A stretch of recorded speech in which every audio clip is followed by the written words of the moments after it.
Hello, everybody. My name is Evangelo Van Morris, and I am delighted to be here. And I bring you greetings from the beautiful city of Tampa, Florida. Major McKinney, thank you very much for allowing me to play a small role on this great day. It's an honor to be here. John, with you and your wife, Tara, and your beautiful children, Cassidy, Alex, Jack, and Paige, and all the dignitaries there and the extended family, my fellow comrades, veterans, and visitors that are there. Thank you all for being here today on this once-in-a-lifetime event for this special family. My friends, I'm here to recite a poem. The poem is entitled Old Glory, and it is a personification of the United States flag. So basically, if the flag could speak and it had a voice, what would it say to its outstanding service members, its veterans, first responders? What would it say to you? And I've been using this poem to go around the country and just be a part of that wave to heal America. So I have two lines of effort. Number one is to honor those that serve. That's why I'm here today. And then number two is to teach our children the value of freedom. So for that first line of effort, I have rendered this poem for about 210 military retirees at their retirement ceremonies. And for line of effort number two, I have gone to, in the last 14 months, and spoken with 25,000 public school students across America. So I want to continue this work, and this poem that you're going to hear has reached the ears of roughly 20 million Americans. So John is on the front end of this. He's aware of what's happening, and I'm so glad that he selected me to be a part of today.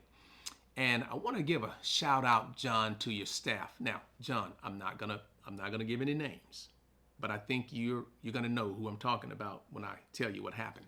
So I got a phone call and an email from a person, and this person said that I was the standard and that the boss is retiring, and if he could not find a replacement that could do what I did, then I need to be a part of this ceremony. So I told this person, I said, young man, I said, I got a lot of work to do here at a 4-star command, and I really don't have the time to do this. I'm so sorry. And he stood his ground.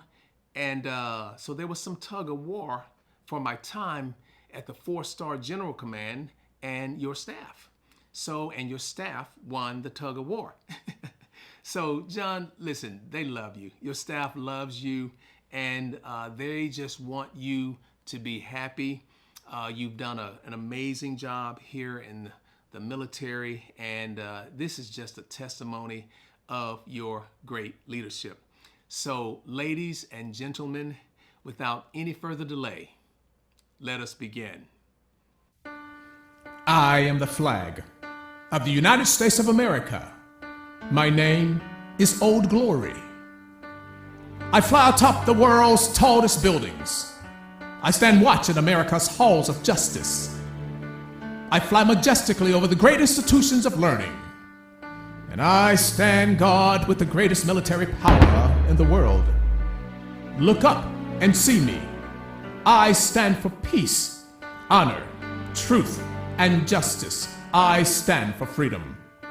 I am confident, I am brave, I am proud, and I am ready.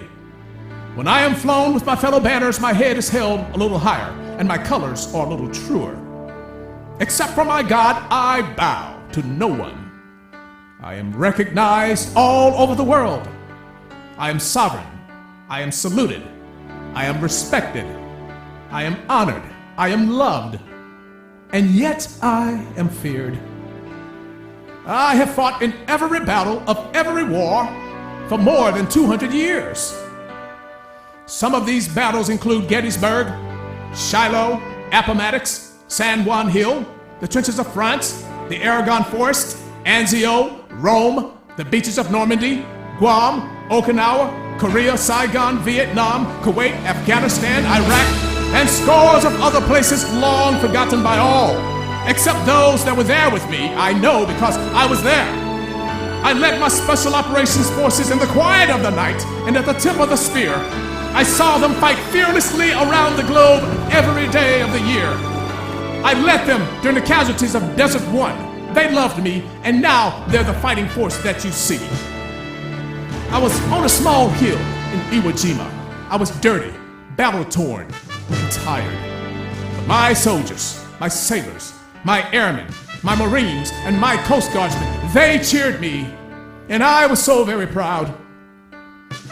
I was at Ground Zero in New York City on September the 11th as cowardly fanatics attacked America. I was raised from the ashes of once proud buildings by brave firefighters.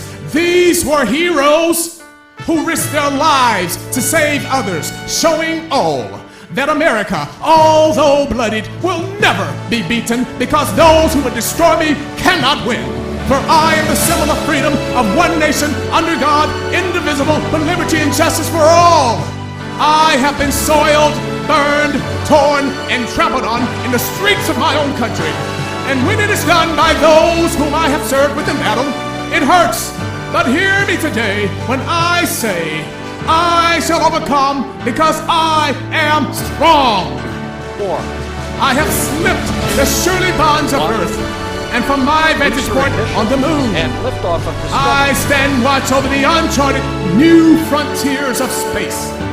And I have been that silent witness to all of America's finest hours.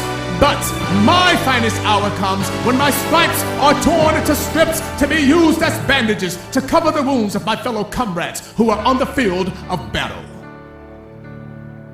And also when I fly at half-mast to honor my soldiers and my sailors, my Coast Guardsmen, my airmen, and my Marines. But most importantly, when I am placed into the trembling arms of a grieving mother at the graveside of her fallen son or her fallen daughter. My name is Old Glory. Long may I wave, dear God. Long may I wave.